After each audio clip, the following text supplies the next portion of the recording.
अस्सलाम वालेकुम everyone and welcome back to my YouTube channel. This is Almas Afzal. उम्मीद करती हूँ कि आप तमाम स्टूडेंट्स खैरियत से होंगे।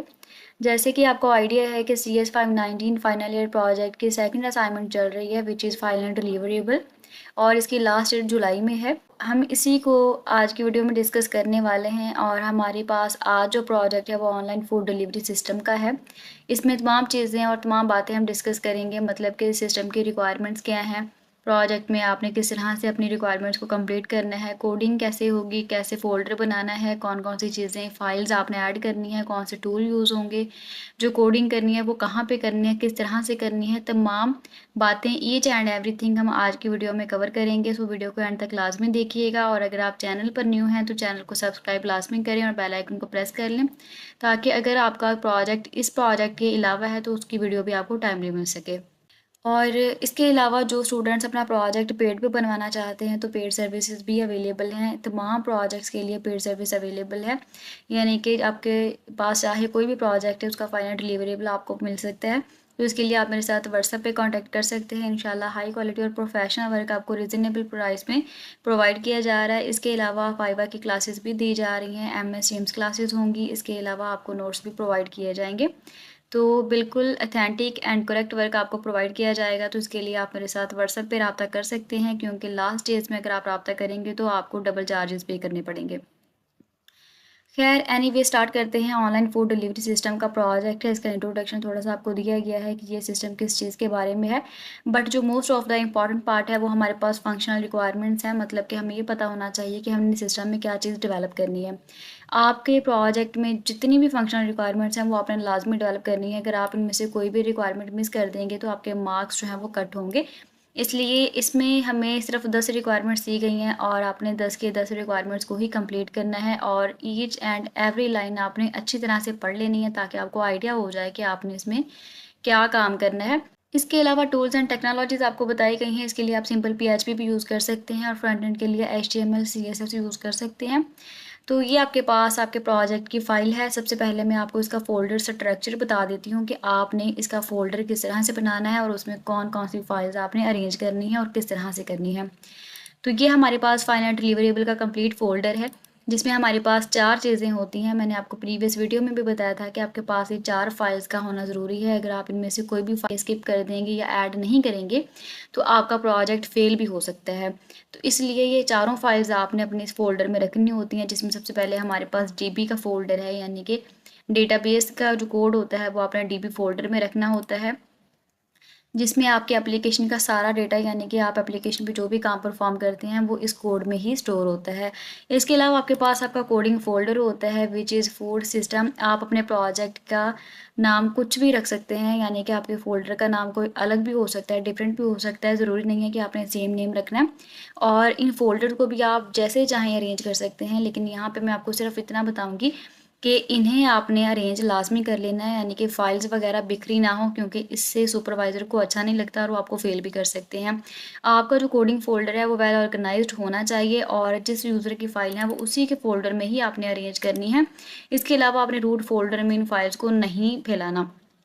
ठीक है, ये सारी चीज़ें आपने कर लेनी हैं। इसके अलावा अगर आपके सिस्टम में कोई इमेजेस वगैरह हैं, जिस तरह के हमारे पास ऑनलाइन फूड डिलीवरी सिस्टम का प्रोजेक्ट है, तो इसमें हमने मेन्यू आइटम्स की इमेजेस वगैरह भी ऐड करनी है। तो इसलिए आप एसेट्स के अंदर एक इमेजेस का फ़ोल्डर बना लें, जिसके अंदर आपने तमाम इमेजेस को यहाँ पे, यानी कि जितनी भी पिक्चर्स होंगी उन्हें आपने सेव कर लेना है। इसके अलावा ऑथेंटिकेशन के फ़ोल्डर में आप जो भी काम है, रजिस्टर का है, लॉगिन का है, लॉग आउट है या फॉरगॉट पासवर्ड है, वो तमाम फाइल्स आपने ऑथेंटिकेशन के फ़ोल्डर में रखनी होती हैं।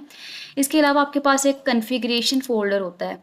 कुछ स्टूडेंट्स कॉन्फ़िगरेशन फ़ोल्डर के अंदर DB फाइल बना लेते हैं, कुछ स्टूडेंट्स इंक्लूड्स फ़ोल्डर के अंदर बना लेते हैं। ये दोनों तरीके ही सेम है और बिल्कुल करेक्ट हैं। आप जिस तरह चाहें आप बना सकते हैं, लेकिन कॉन्फ़िगरेशन की फ़ाइल भी इंपॉर्टेंट होती है, क्योंकि जब तक आप DB की फ़ाइल नहीं बनाएंगे आपकी एप्लीकेशन डेटाबेस के साथ कनेक्ट नहीं होगी और ना ही आपका जो डेटा है वो टेबल में जाके स्टोर होगा। ठीक है। इसी तरह बाद में आपने जो कस्टमर साइड की फाइल्स हैं वो कस्टमर के फ़ोल्डर में ही अरेंज करनी है। तो ये आपके पास एक कंप्लीट फ़ोल्डर स्ट्रक्चर है, आप जैसे चाहें अरेंज कर लें। बट यहाँ पे जिस तरह आपको नज़र आ रहा है कि कोई भी फाइल बिखरी हुई नहीं है, बिल्कुल एक well organised and professional folder बना हुआ है, बिल्कुल इसी तरह आपने भी बना लेना है। और ये जो कोडिंग आपने करनी है ना, कुछ स्टूडेंट्स ये पूछते हैं कि हम कोडिंग कहाँ पे करें, हम कौन सा सॉफ्टवेयर यूज़ करें।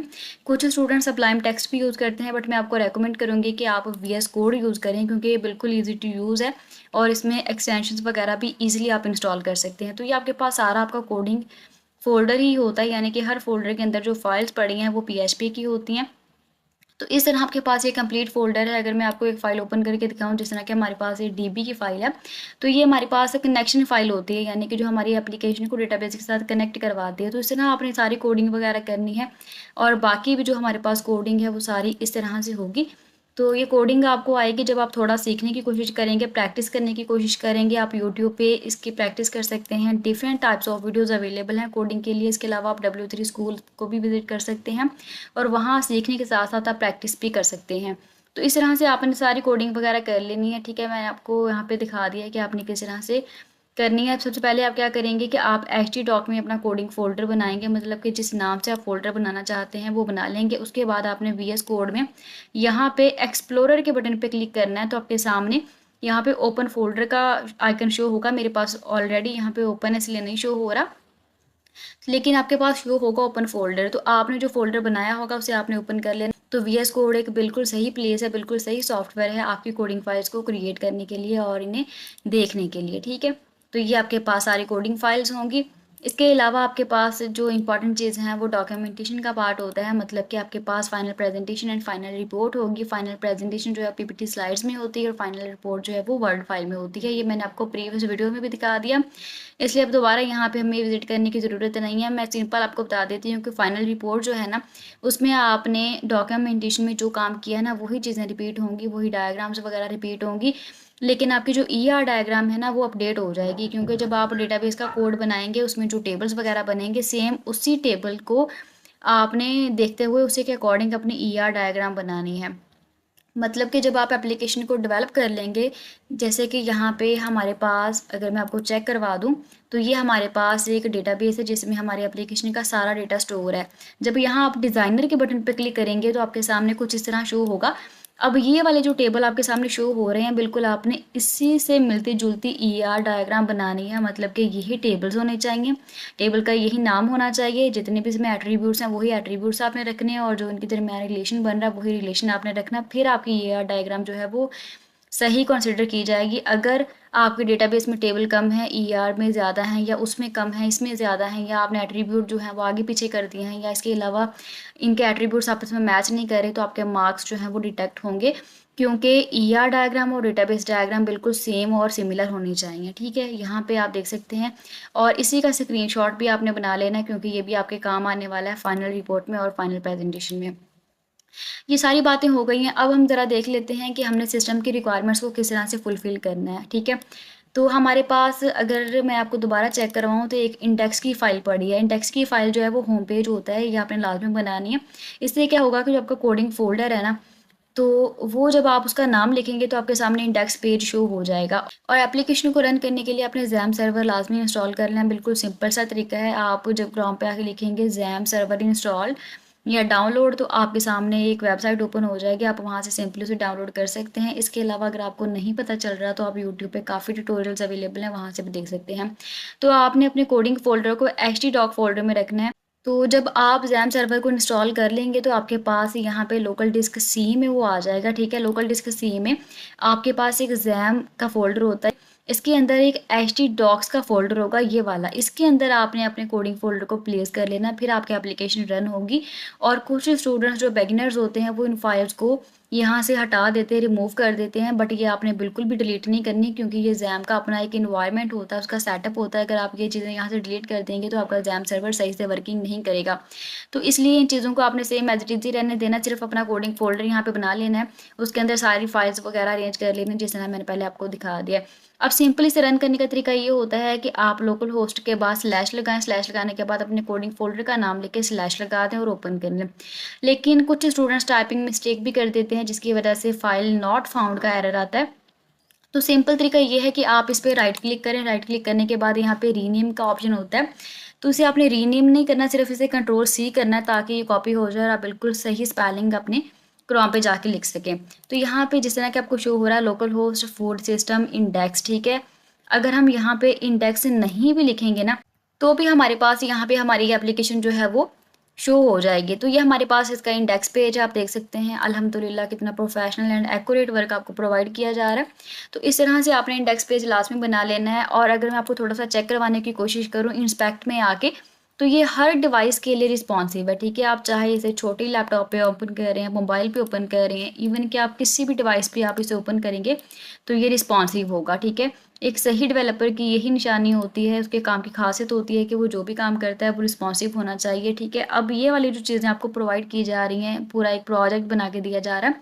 अगर बाद में आप फ्रीलांसिंग करना चाहते हैं, कोई भी ऑनलाइन काम करना चाहते हैं, तो आप इसे एज अ पोर्टफोलियो भी रिप्रेजेंट कर सकते हैं। मतलब कि अपने इस प्रोजेक्ट को अपनी प्रोफाइल पेज पे एज अ पोर्टफोलियो भी आप रिप्रेजेंट कर सकते हैं। ये चीज़ें आपके बाद में काम आने वाली हैं, ठीक है। ये आपके पास थोड़ा सा ओवरव्यू है, इंडेक्स पेज है कि आपका सिस्टम क्या है, उसका नाम क्या है, वो किस बारे में है। अब हमारे पास जो पहली रिक्वायरमेंट है वो ये है कि यूज़र जो है वो रजिस्टर करेगा, मतलब कि यूज़र रजिस्ट्रेशन हमारी पहली रिक्वायरमेंट। हम देख लेते हैं कि यूज़र जो है वो रजिस्टर हो रहा है कि नहीं हो रहा। तो ये हमारे पास एक रजिस्ट्रेशन का फॉर्म है, यहाँ पे आपने फुल नेम लिखना होता है, ईमेल एड्रेस लिखनी है और पासवर्ड लिखना है, ठीक है। तो यहाँ पे सारी डिटेल्स आप एंटर करेंगे, उसके बाद ही आप लॉगिन कर सकते हैं। बट अगर आप पहले से यहाँ पे रजिस्टर्ड हैं तो आप सिंपली यहाँ पे लॉगिन के बटन पे क्लिक करके आप लॉगिन भी हो सकते हैं। लेकिन हम यहाँ पे एक न्यू यूज़र को रजिस्टर करवा के देखेंगे। आपने सबसे पहले यहाँ पे डिटेल्स एंटर कर लेनी है। तो जैसे ही आप यहाँ पे डिटेल्स वगैरह एंटर करेंगे, और यहाँ पे मैं आपको एक और इम्पॉर्टेंट चीज़ बता दूँ, कुछ स्टूडेंट्स ये समझते हैं कि शायद हमने यहाँ पे कोई रियल डेटा देना, बट यहाँ पे आप रैंडमली कोई भी डिटेल लिख सकते हैं। ज़रूरी नहीं है कि आपने अपना फुल नेम लिखना है, ईमेल एड्रेस लिखना है या सही पासवर्ड यूज़ करना। आप यहाँ पे रैंडमली डिटेल्स भी लिख लें तो बेटर है, ठीक है। तो यहाँ पे आपने ये तमाम डिटेल्स एंटर करने के बाद रजिस्टर के बटन पे जब आप क्लिक करना है तो आपके पास मैसेज आ जाएगा कि रजिस्ट्रेशन सक्सेसफुल हो चुकी है, अब आप लॉगिन कर सकते हैं। अब दोबारा से हमने वही डिटेल्स यूज़ करनी है जो आपने रजिस्टर करते हुए यूज़ की थी। अगर आप उसके अलावा कोई भी अदर डिटेल यूज़ करेंगे तो आपको एरर शो हो जाएगा कि आपकी जो डिटेल्स हैं वो डेटाबेस में अवेलेबल नहीं है। तो इसलिए हम वही डिटेल यूज़ करेंगे जो हमने रजिस्टर करते हुए यूज़र की यूज़ की थी। तो यूज़र की डिटेल्स एंटर करने के बाद यहाँ पे आपने एक रोल बेस्ड ड्रॉप डाउन रखनी है, ठीक है। आपके जो फाइनल ईयर प्रोजेक्ट्स होते हैं ना, उनमें ये रोल ड्रॉप डाउन लाजमी होनी चाहिए कि यूज़र जो है वो अपने रोल के अकॉर्डिंग यहाँ पे लॉगिन कर सके, ठीक है। लॉगिन करेगा तो वो अपने डैशबोर्ड पे चला जाएगा। लेकिन यहाँ पे हमने एक और चीज़ भी देखी है कि यूज़र जो है वो फॉरगेट पासवर्ड भी कर सकता है। लेट्स सपोज कि यूज़र अपने पासवर्ड को भूल चुका है, तो उसके बाद वो क्या करेगा कि यहाँ फॉरगेट पासवर्ड का बटन शो हो रहा है, वो उस पर क्लिक करेगा। सिंपली उसने जो भी ईमेल अपनी यहाँ पे लगाई थी, मतलब डेटाबेस में स्टोर की थी, जिस ईमेल के ज़रिए उसने रजिस्टर किया था, वो ईमेल एंटर करेगा और न्यू पासवर्ड सेलेक्ट करने के बाद वो दोबारा से अपना पासवर्ड अपडेट करने के बाद लॉगिन पेज पे आ जाएगा। बट यहाँ पे हमें अपनी डिटेल्स वगैरह याद हैं, इसलिए हम डायरेक्ट यहाँ पे लॉगिन ही करेंगे। तो यहाँ पे यूज़र अपनी डिटेल एंटर करेगा, उसके बाद अपना रोल सेलेक्ट करेगा, तो यहाँ पे वो लॉगिन हो जाएगा, ठीक है। उसके सामने उसका डैशबोर्ड जो है वो ओपन हो जाएगा। आपके सामने अगर थोड़ा सा इस तरह पॉपअप शो होगा चेंज योर पासवर्ड का, तो आपने चेंज नहीं करने बैठ जाना, वो सिर्फ आपको वैसे ही शो होता है, सिर्फ इन्फॉर्मेशन के लिए आप उसे स्किप कर सकते हैं, ठीक है। आपके पास ये डैशबोर्ड ओपन हो जाएगा और ये हमारे पास नेविगेशन बार है, यानी कि यूज़र इन बटन्स के सहारे, मतलब कि इन बटन्स को यूज़ करते हुए किसी भी दूसरे पेज पे मूव कर सकता है। तो ये हमारे पास सारा यहाँ पे इसका डैशबोर्ड शो हो रहा है। और अगर हम रिक्वायरमेंट के हिसाब से चलें तो यूज़र ने रजिस्टर भी कर लिया, फॉरगेट पासवर्ड का उसके पास ऑप्शन अवेलेबल है। उसके बाद वो क्या कर सकता था कि वो लॉगिन कर सकता था, उसने लॉगिन भी कर लिया। ये है कि वो अपनी प्रोफाइल को मैनेज भी कर सकता है। अब हम ये भी करके देख लेते हैं कि अपनी प्रोफाइल को वो मैनेज कर सकता है कि नहीं कर सकता। तो हमारे पास यहाँ पे बटन अवेलेबल है मैनेज प्रोफाइल का, ठीक है। जैसे ही वो मैनेज प्रोफाइल के बटन पे क्लिक करेगा तो उसके सामने ये डिटेल वगैरह शो हो रही हैं कि वो अपनी ईमेल एड्रेस को भी अपडेट कर सकता है, अपने नेम को भी अपडेट कर सकता है, और अगर उसने अपने पासवर्ड को अपडेट करना है तो यहाँ पे अपना न्यू पासवर्ड लिखे। अगर नहीं करना चाहता तो उसको ब्लैंक ही छोड़ दे। तो हम सेव चेंजेस के बटन पे क्लिक करेंगे तो हमारी प्रोफाइल जो है वो अपडेट हो जाएगी, ठीक है। दोबारा से हम डैशबोर्ड पे आएंगे। उसके बाद ये है कि जो रेस्टोरेंट्स हैं वो किस तरह शो होने चाहिए, उनका नेम, क्विज़न, लोकेशन, रेटिंग वगैरह, प्राइस रेंज, तमाम चीज़ें उसे शो होनी चाहिए यूज़र को। अब हम देख लेते हैं कि हमारे फ़िल्टर में ये तमाम चीज़ें शो हो रही हैं कि नहीं हो रही। तो यहाँ पे आप कुछ भी टाइप करेंगे, लाइक अपने रेस्टोरेंट का नाम लिख लें या फिर उसके लोकेशन लिख लें, तो फिर भी वो सर्च हो जाएगा। इसके अलावा उसमें जो भी रेस्टोरेंट्स वगैरह अवेलेबल हैं उन्हें आप अप्लाई करें, फ़िल्टर करें, तो फिर भी वो आपके सामने शो हो जाएगा, ठीक है। तो इसी तरह आपके पास यहाँ पे प्राइस भी है कि आप कौन सी प्राइस में कौन सा आइटम वगैरह देखना चाहते हैं, रेस्टोरेंट वगैरह देखना चाहते हैं, और इसके अलावा इसकी रेटिंग वगैरह भी अवेलेबल है, तो आप इस तरह से फ़िल्टर कर सकते हैं। उसके बाद ये है कि जो यूज़र है वो तमाम आइटम्स को देख सकता है, यानी कि जितने भी आइटम्स हैं वो डिटेल के साथ शो होने चाहिए विद नेम, प्राइस, अवेलेबिलिटी। तो हम ये भी चीज़ें देख लेते हैं कि हमारे पास जो मेन्यू आइटम्स हैं वो शो हो रहे हैं कि नहीं हो रहे। तो ये हमारे पास यहाँ पे मेन्यू आइटम्स शो होंगे कुछ इस तरह से। अगर आप इनमें सर्च करना चाहते हैं कि आपको कौन सा आइटम चाहिए, तो आप यहाँ पे सिंपली सर्च भी कर सकते हैं, और सर्च करने के बाद आप रीसेट के बटन पे क्लिक करके अपने सर्च बॉक्स को खाली भी कर सकते हैं, एम्प्टी कर सकते हैं। तो ये आपके पास यहाँ पे आइटम शो हो जाएंगे, और उसके बाद यहाँ तक हमारी जो रिक्वायरमेंट्स हैं अगर आप देखें तो कंप्लीट हो चुकी हैं। इसके बाद ये है कि यूज़र जो है वो किसी भी आइटम को ऐड एंड रिमूव कर सकता है, मतलब कि अपने फूड कार्ट में ऐड भी कर सकता है और रिमूव भी कर सकता है। हम देख लेते हैं यहाँ पे ऐड टू कार्ट पे बटन पे क्लिक करेंगे, तो ऐड टू कार्ट के बटन पे क्लिक करने के बाद हमारे पास ये कार्ट शो हो जाएगा, ठीक है। अगर आप कुछ और भी शॉपिंग करना चाहते हैं तो आप कर सकते हैं। हम किसी और रेस्टोरेंट में देख लेते हैं, ठीक है। यहाँ पे अगर हम इसे ऐड टू कार्ट कर लें तो हमारे पास 2 आइटम्स आ जाएंगे कार्ट में। अगर हम चाहते हैं कि इसकी क्वांटिटी को अपडेट कर लें, मतलब कि हमें चिकन बिरयानी तो चाहिए लेकिन हमें 2 चाहिए, तो हम यहाँ पे इसे अपडेट कर सकते हैं। यहाँ पे 2 शो हो जाएगा, लेकिन अगर हम चाहते हैं कि हम एक आइटम को यहाँ से रिमूव कर दें तो वो रिमूव भी हो जाएगा। तो जब आपने कार्ट बनाना है ना, तो ये आपने फंक्शनैलिटीज़ लाजमी रखनी है, इसका बहुत अच्छा इम्पैक्ट पड़ता है, आपको फुल मार्क्स मिलने के चांसेस होते हैं, ठीक है। अब यहाँ पे हमने बात क्या की थी, ये तो हो गया कि यूज़र ने कार्ट में ऐड भी कर लिया और रिमूव भी करके देख लिया, ठीक है। अब ये है कि जो बिल है वो ऑटोमेटिकली कैलकुलेट होना चाहिए, उसमें जो डिलीवरी चार्जेस हैं वो भी आपने ऐड करने हैं, ठीक है। अगर आप देखें तो आपने कोडिंग में ही इस चीज़ को फिक्स कर लेना है कि जो डिलीवरी चार्जेस हैं वो 200 होने चाहिए, 150 होगा या कितना होगा वो आपकी अपनी चॉइस है, आप जितने भी चार्जेस रखना चाहें यहाँ पे रख सकते हैं। अब हमारे पास टोटल प्राइस थी 400, लेकिन हमने 2 क्वांटिटी में किया इसलिए यहाँ पे 800 शो हो रहा है, और 200 इसका जो डिलीवरी चार्जेस है वो ऐड हो के यहाँ पे हमें 1000 टोटल बिल शो हो जाएगा। तो अब यहाँ पे आप डिलीवरी एड्रेस भी लिख सकते हैं, लाइक अगर मैं यहाँ पे लाहौर लिखूँ, सिंपली प्रोसीड टू चेकआउट करेंगे तो हमारे सामने जो ऑर्डर है वो प्लेस हो जाएगा। और अब हमारे पास जो कार्ट है वो एम्प्टी शो हो रहा है, क्योंकि हमारे पास कार्ट में सिर्फ एक ही आइटम था जिसे हमने ऑर्डर कर लिया। तो हमारे पास ये ऑर्डर शो हो रहा है कि हमारा जो ऑर्डर है वो अभी पेंडिंग में आ रहा है, लेकिन जब एडमिन इसको अपडेट कर देगा तो हमारे सामने इसका स्टेटस भी अपडेट हो जाएगा। मैं बाद में आपको लॉगिन करके दिखाऊंगी कि यहाँ पे अपडेट हो रहा है कि नहीं हो रहा। तो ये हमारे पास यूज़र साइड की तमाम रिक्वायरमेंट्स हैं जो कि अल्हम्दुलिल्लाह बिल्कुल प्रोफेशनली एंड कम्प्लीटली फुलफ़िल हो रही हैं। अब हम लॉग आउट करेंगे, उसके बाद एडमिन जो है वो लॉगिन करेगा। एडमिन की लॉगिन डिटेल्स भी आपने एंटर करनी है। तो एडमिन की लॉगिन डिटेल्स एंटर करने के बाद आपने यहाँ पे एडमिन का रोल सेलेक्ट करना है। लॉगिन के बटन पे क्लिक करेंगे तो आपके सामने एडमिन का जो डैशबोर्ड है वो ओपन हो जाएगा, ठीक है। एडमिन का डैशबोर्ड कुछ इस तरह का होगा, क्योंकि एडमिन जो है वो क्या करेगा कि वो रेस्टोरेंट्स को भी मैनेज करेगा, मेन्यू आइटम्स को भी मैनेज करेगा, यूज़र को भी मैनेज करेगा और ऑर्डर्स को भी मैनेज करेगा, यानी कि उसने ये 4 काम करने हैं। तो हम चेक कर लेते हैं कि एडमिन ये काम कर सकता है यहाँ पे कि नहीं कर सकता। तो हमारे सामने सबसे पहले जो है वो रेस्टोरेंट्स को मैनेज करने का बोला गया। आप यहाँ पे चाहें तो यहाँ पे भी कर सकते हैं, अगर आप यहाँ से चाहें तो आप यहाँ से भी कर सकते हैं। इसके अलावा आपके पास यहाँ पर भी अवेलेबिलिटी है कि आप जिधर से चाहें आप रेस्टोरेंट्स को मैनेज कर सकते हैं। और रेस्टोरेंट्स को मैनेज करने का तरीका क्या होता है कि वो उसे ऐड भी कर सकता है, एडिट भी कर सकता है और डिलीट भी कर सकता है। अगर तो उसने कोई रेस्टोरेंट ऐड करना है तो वो सिंपली यहाँ पे उसका नेम लिखेगा, उसका यहाँ पे क्विज़िन की टाइप लिखेगा, इसके अलावा और लोकेशन लिखेगा, रेटिंग लिखेगा और उसे ऐड कर लेगा। लेकिन पहले से मौजूदा अगर वो किसी को भी एडिट करना चाहता है तो वो सिंपली एडिट के बटन पे क्लिक करेगा, यहाँ उसकी डिटेल वगैरह शो हो जाएंगी।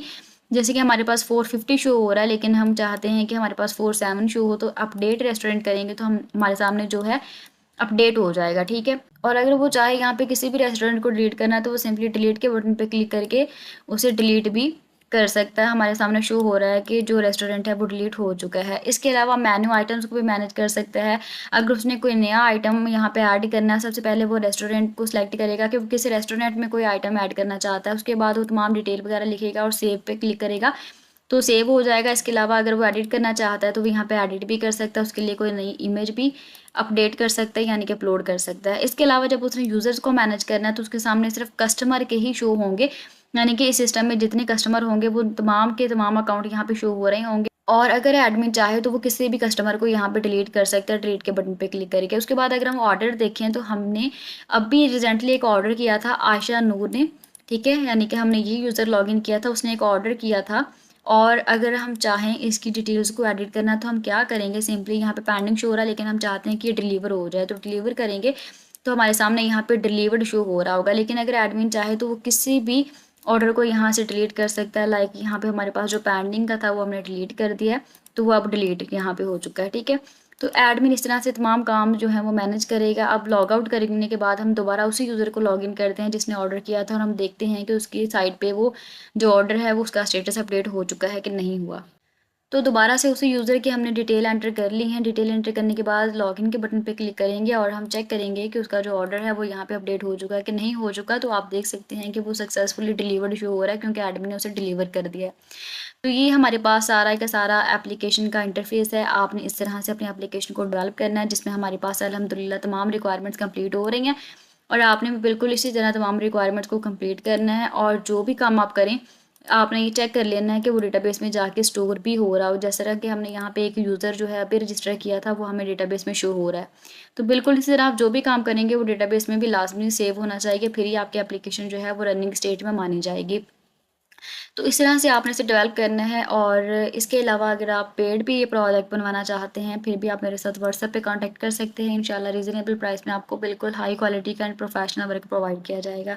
इसके अलावा अगर आपके माइंड में कोई भी क्यूरी है या किसी और प्रोजेक्ट के लिए आपको वीडियो चाहिए तो आप कमेंट ड्रॉप कर सकते हैं। इंशाल्लाह मैं कोशिश करूँगी कि मैं बाकी जो रिमेनिंग प्रोजेक्ट्स हैं उन पर भी वीडियो अपलोड कर दूँ। And thank you for watching this video. अल्लाह हाफिज़।